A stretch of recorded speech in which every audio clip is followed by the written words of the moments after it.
Gunslinger and gunfighter are literary words used historically to refer to men in the American Old West who had gained a reputation of being dangerous with a gun and had participated in gunfights and shootouts. Gunman was a more common term used for these individuals in the 19th century. Today, the term gunslinger is now more or less used to denote someone who is quick on the draw with a pistol, but can also refer to riflemen and shotgun messengers. The gunfighter is also one of the most popular characters in the Western genre and has appeared in associated films, video games, and literature. Gunfighters range from different occupations including lawman, outlaw, cowboy, exhibitionists, and duelist, but are more commonly synonymous to a hired gun who made a living with his weapons in the Old West. Origin of the term. The term gunslinger was used in the Western film Drag Harlan, 1920. The word was soon adopted by other Western writers, such as Zane Grey, and became common usage. In his introduction to the Shootout, 1976, author Glendon Swarthout says gunslinger and gunfighter are modern terms, and the more authentic terms for the period would have been gunman, pistolier, shootist, or bad man, sometimes written as bad man. Swarthout seems to have been correct about gunslinger, but the term gunfighter existed in several newspapers in the 1870s, and as such the term existed in the 19th century. Bat Masterson used the term gunfighter in the newspaper articles which he wrote about the lawmen and outlaws whom he had known. However, Joseph Rosen noted that, even though Masterson used the term gunfighter, he preferred the term mankiller when discussing these individuals.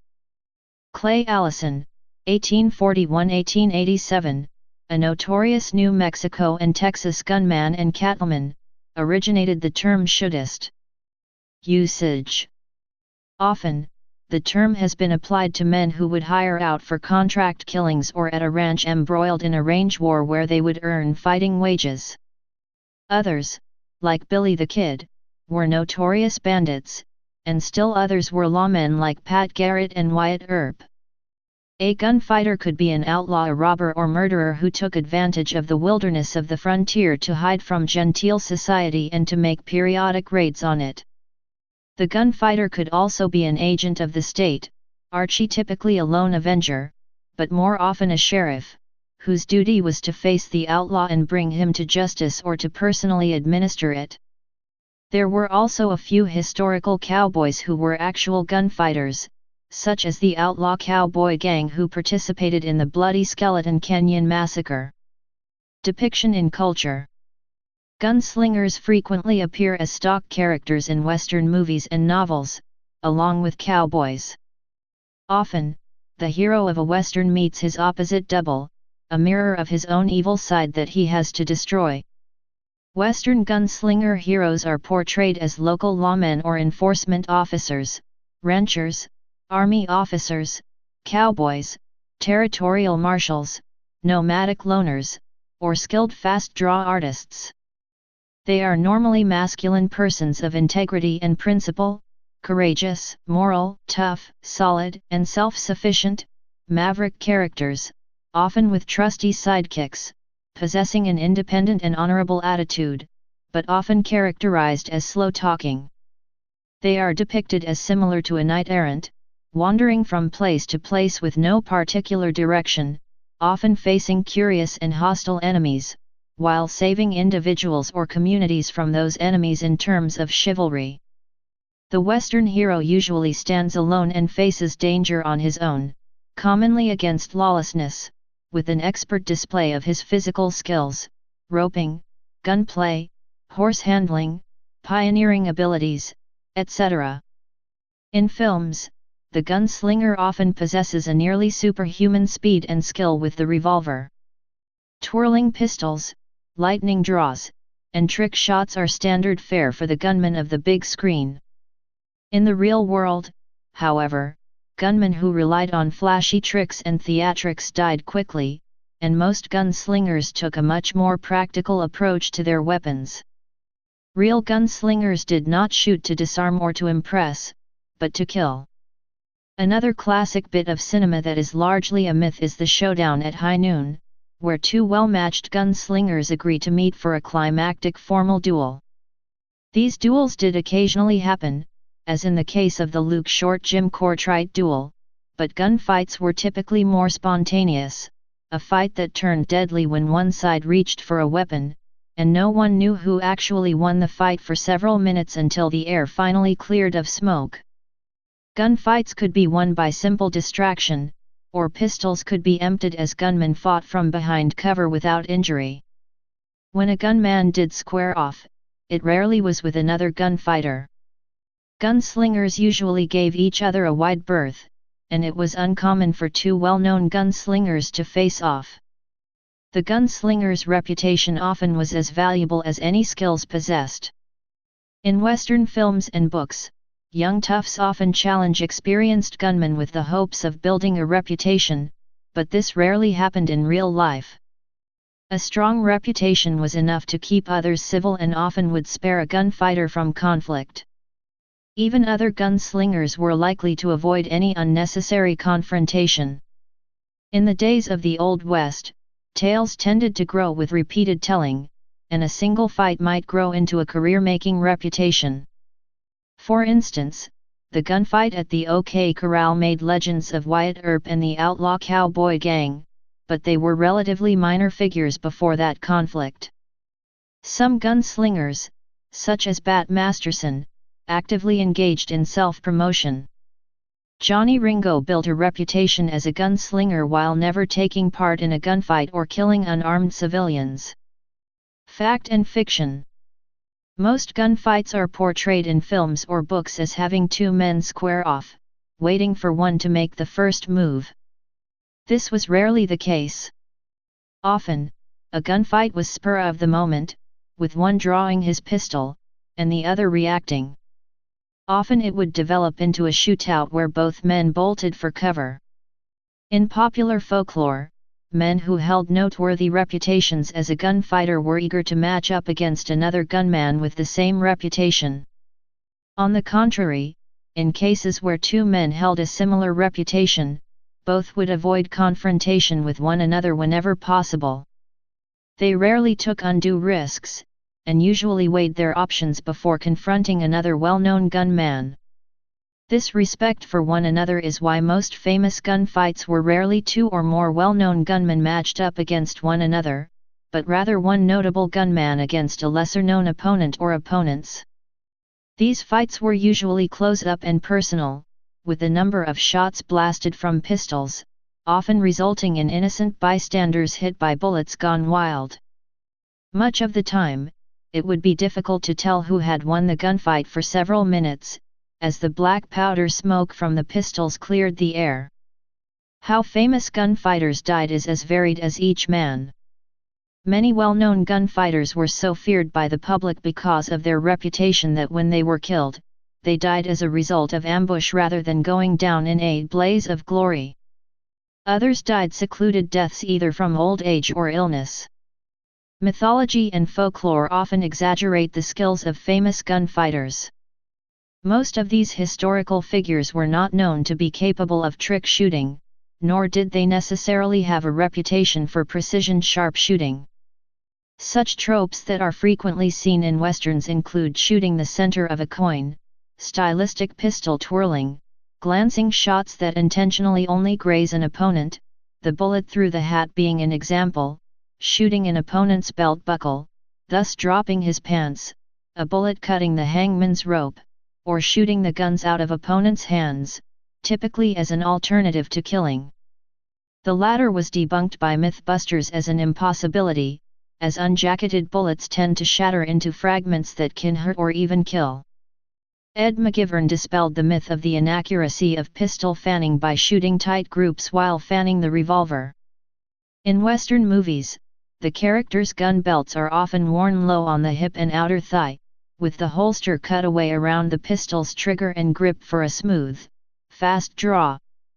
This type of holster is a Hollywood anachronism. Fast draw artists can be distinguished from other movie cowboys because their guns will often be tied to their thigh. Long before holsters were steel-lined, they were soft and supple for comfortable all-day wear. A gunfighter would use tie-downs to keep his pistol from catching on the holster while drawing. Most of the time, gunfighters would just hide their pistols in their pockets and waistbands. Wild Bill Hickok popularized the butt-forward holster type, which worked better on horseback. Other gunfighters would use Bridgeport rigs that gave a faster and easier draw. Revolvers were a popular weapon to gunfighters who were horsemen, cowboys, and lawmen because of their concealability and effectiveness on horseback. The Winchester rifle was also a popular weapon among gunfighters. Dubbed the gun that won the West, it was widely used during the settlement of the American frontier.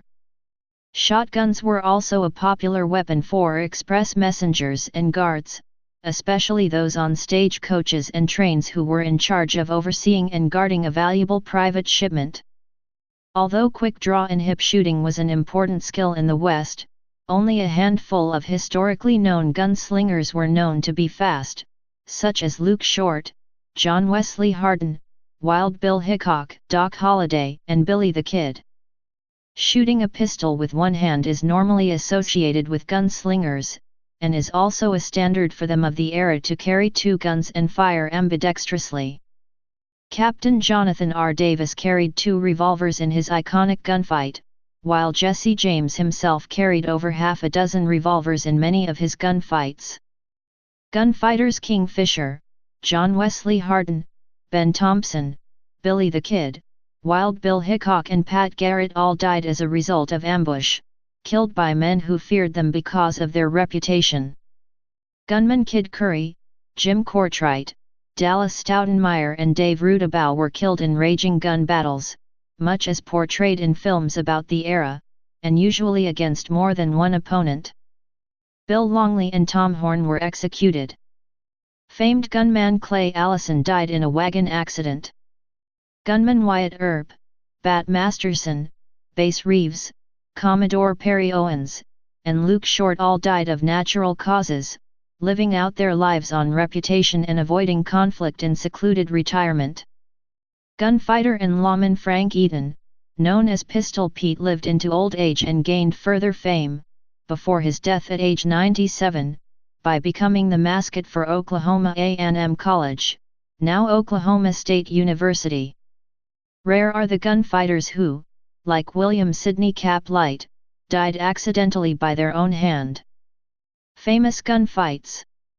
The image of a Wild West filled with countless gunfights was a myth generated primarily by dime novel authors in the late 19th century.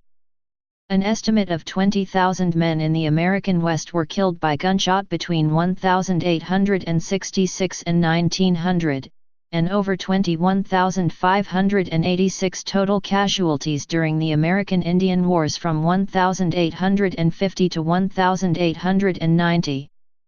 The most notable and well-known took place in the states/territories of Arizona, New Mexico, Kansas, Oklahoma, and Texas. Actual gunfights in the Old West were very rare, very few, and far between, but when gunfights did occur, the cause for each varied. Some were simply the result of the heat of the moment, while others were long-standing feuds, or between bandits and lawmen.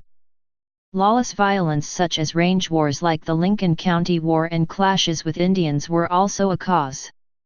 Some of these shootouts became famous, while others faded into history with only a few accounts surviving.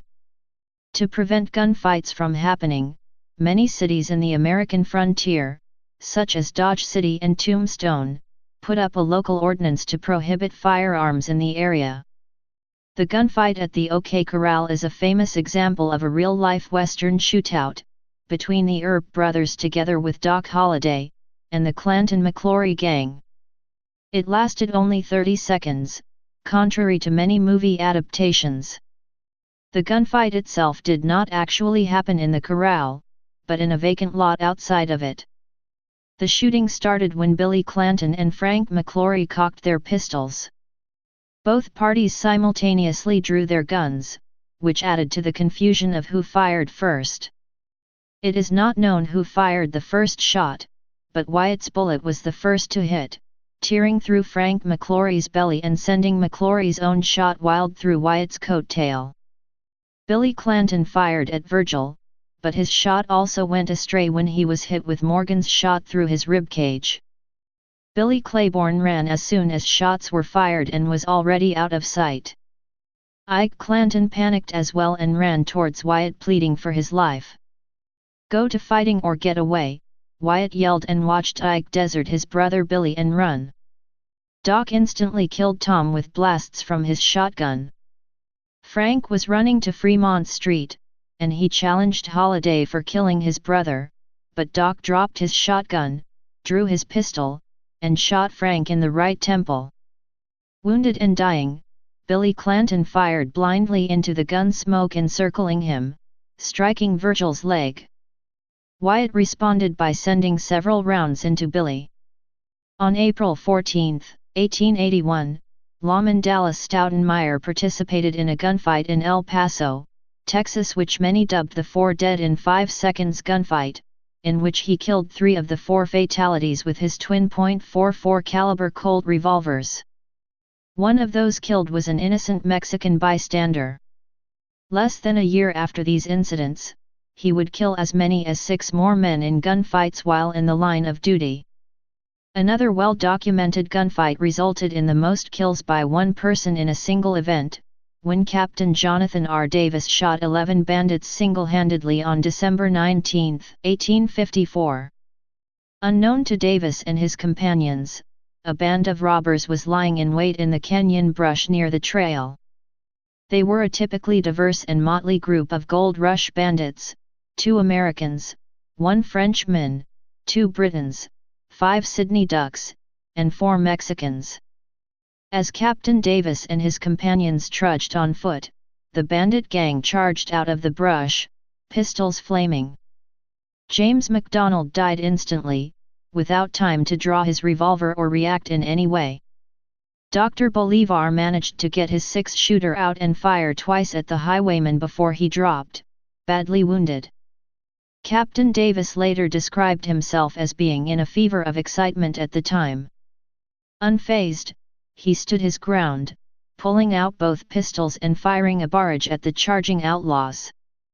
He shot down his assailants, one after another. The outlaws' bullets tore at Davis's clothing, but caused only 2 slight flesh wounds. Within moments, 7 of the bandits were dead or dying on the ground and Davis's pistols were empty. 4 of the remaining robbers now closed in on the captain to finish him off. Davis whipped out his Bowie knife, and quickly warded off the thrusts from the 2 of the bandits.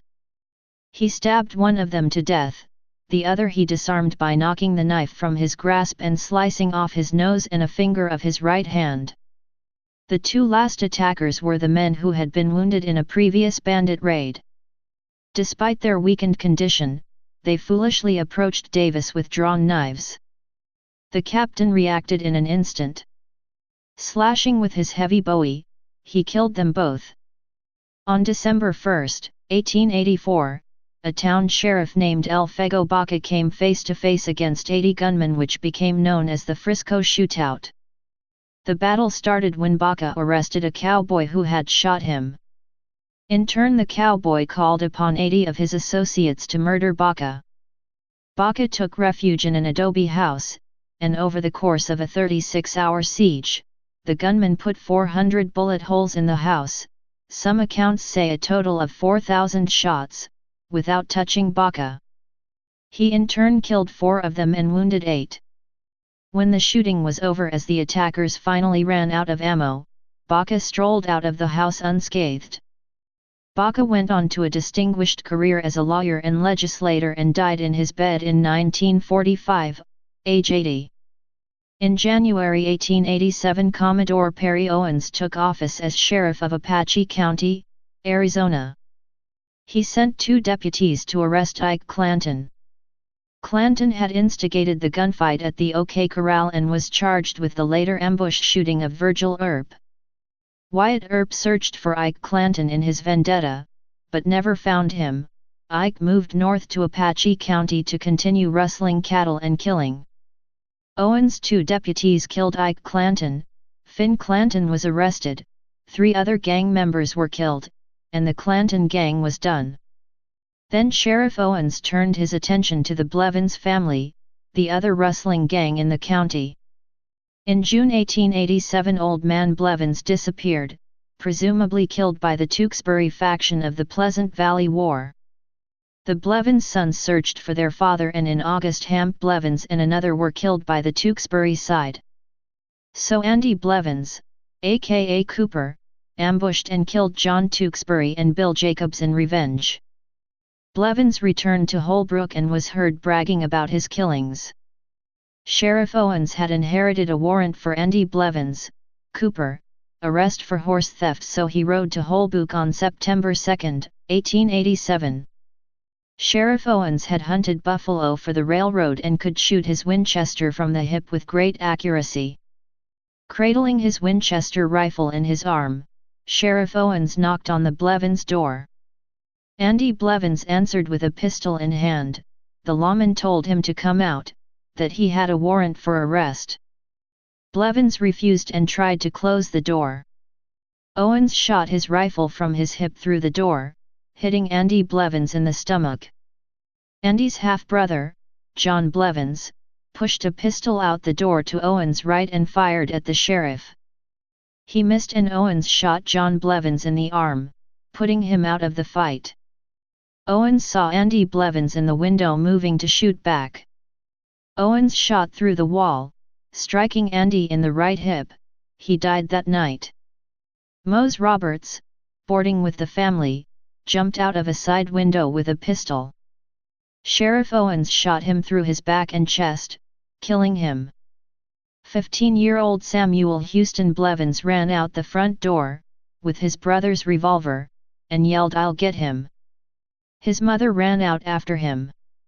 Owens shot and Sam fell backward, dying in his mother's arms. The shootout took less than 1 minute and made Owens a legend. In 8 months Sheriff Owens had rid Apache County of 2 notorious gangs of rustlers and killers. In many early Western films and literature, Native Americans were often portrayed as savages, having conflicts and battles against gunfighters and white settlements. According to the U.S. Bureau of the Census, 1894, an estimate of 19,000 white men, women, and children were killed, while the Indians killed numbered between 30,000 and 45,000 casualties during the American Indian Wars. Gunfighters in history did fight Native Americans. Among them was civilian Billy Dixon, who made one of the longest recorded sniper kills, by shooting an Indian off his horse almost a mile away with his Sharps rifle, during a standoff in the Second Battle of Adobe Walls. General George S. Patton himself had a gunfight when he was a young second lieutenant chasing Pancho Villa all over northern Mexico in 1916. Patton and 10 enlisted men had been sent to San Miguelito Ranch to look for Villa, who had recently raided the city of Columbus, New Mexico. Patton positioned his men by the south gate and was making his way up to the north gate when a trio of Villa's men came into the ranch on horseback. Patton drew his obsolete single-action Colt Peacemaker revolver and shot 2 of the men. The first man had been fatally wounded in the exchange and tried to draw his pistol before Patton killed him with a single shot. After his troops took down the remaining outlaw, Patton tied the 3 dead men to the hood of his touring car and drove the bodies back to his commanding officer. Real-life Wild West duels. The image of 2 gunslingers with violent reputations squaring off in a street in a duel, where each draws his pistol and tries to kill the other, is a Hollywood invention. However, Wild West duels did occur in real life, though rarely, and as such are not entirely a myth. These duels were first recorded in the South, brought by emigrants to the American frontier as a crude form of the code duello, a highly formalized means of solving disputes between gentlemen with swords or guns that had its origins in European chivalry. By the second half of the 19th century, few Americans still fought duels to solve their problems, and became a thing of the past in the United States by the start of the 20th century. Writer Wyatt Brown in his book Southern Honor, Ethics and Behavior in the Old South described dueling in the American frontier as a custom, and was primarily used for teenage disputes, rise in ranking, status and scapegoating. The most famous and well-recorded duel occurred on July 21, 1865, in Springfield, Missouri. Wild Bill Hickok and Davis Tutt quarreled over cards and decided to have a gunfight. They arranged to walk towards each other at 6 p.m. Wild Bill's armed presence caused the crowd to immediately scatter to the safety of nearby buildings, leaving Tutt alone in the northwestern corner of the square. When they were about 50 yards apart, both men drew their guns. The two fired at the same time, but Hickok's shot hit Tutt in the heart, while Tutt's shot missed. This was the first recorded example of two men taking part in a quick-draw duel. The following month Hickok was acquitted after pleading self-defense.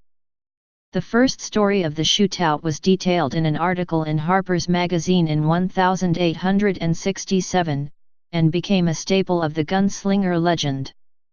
The famous lawman Wyatt Earp gave an account of having participated a duel once during his vendetta. While in the South Pass of the Dragoon Mountains, Earp's posse found one of the outlaw cowboys named Indian Charlie Cruz. One account says that after the party recognized Cruz, they chased him down and a gunfight ensued. The party managed to capture Cruz and he confessed to have taken part in Morgan's murder, and that he identified Stillwell, Hank Swilling, Curly Bill and Johnny Ringo as other of Morgan's killers. During that time, Wyatt allowed Cruz to keep his revolver to give him a chance to fight like a man. After the confession, Wyatt told Cruz to draw, challenging him to a duel, and the posse counted to 3 before Wyatt gunned Cruz down. The Langford, Peel duel occurred on July 22, 1867 between gunman John Bull and Langford Peel. Doc Holliday himself had a duel in a saloon in Las Vegas, New Mexico. One of the women who worked there had an ex-boyfriend named Mike Gordon who had just been discharged from the army. Gordon wanted her to stop working.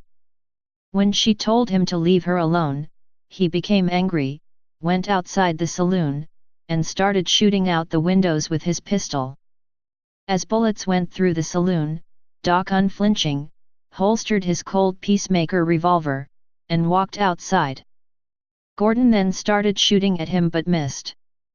Holliday then drew his pistol and shot Gordon at long range with one shot. He then went back to the saloon. Gordon died the next day and Holliday fled. Doc Holliday has also been credited with wounding and shooting a pistol out of saloon owner Milt Joyce's hand when he tried to brandish it at Holliday. Another well-known duel in the American West happened in Fort Worth, Texas, and was known as the Luke Short-Jim Kortright duel. Timothy Isaiah Longhair Jim Kortright was running the TIC commercial agency in Fort Worth, which provided protection to gambling dens and saloons in return for a portion of their profits. At the same time, Luke Short, a former friend of Kortright's, was running the White Elephant Saloon and Jim was trying to get Short to utilize his services. But the Dodge City gunfighter told Kortright to go to hell, that he could do anything that was necessary to take care of his business. On February 8, 1887, the two quarreled, and with Bat Masterson at Short's side, Kortright and Short dueled in the street. They drew their pistols at close range, and Short fired first, blowing off Kortright's thumb. Kortright attempted the border shift, a move where a gunfighter switches his gun to his uninjured hand, but he was too slow. Short shot him in the chest, killing him. The Long Branch Saloon shootout, involving Levi Richardson, a buffalo hunter, and cockeyed Frank Loving, a professional gambler, happened on April 5, 1879. Richardson had developed some affection for Loving's wife Mattie, and the two began to argue about her. In the saloon, Frank sat down at a long table, Richardson turned around and took a seat at the same table. The two were then heard speaking in low voices. After the conversation, Richardson drew his pistol, and Loving drew his in response. The Long Branch Saloon was then filled with smoke. Dodge City Marshal Charlie Bassett, who was in Beatty and Kelly's saloon, heard the shots and came running. Both men were still standing, although Richardson had fired 5 shots from his gun and Loving's Remington No. 44 was empty. Deputy Sheriff Duffy threw Richardson down in a chair and took his gun, while Bassett disarmed Loving. Richardson then got up and started toward the billiard table, when he fell to the floor with a fatal gunshot in the chest, as well as a shot through the side and another through the right arm. Frank Loving, who had only a slight scratch on the hand, was immediately taken to jail. 2 days later, the coroner's inquest ruled that the killing had been in self-defense and Loving was immediately released.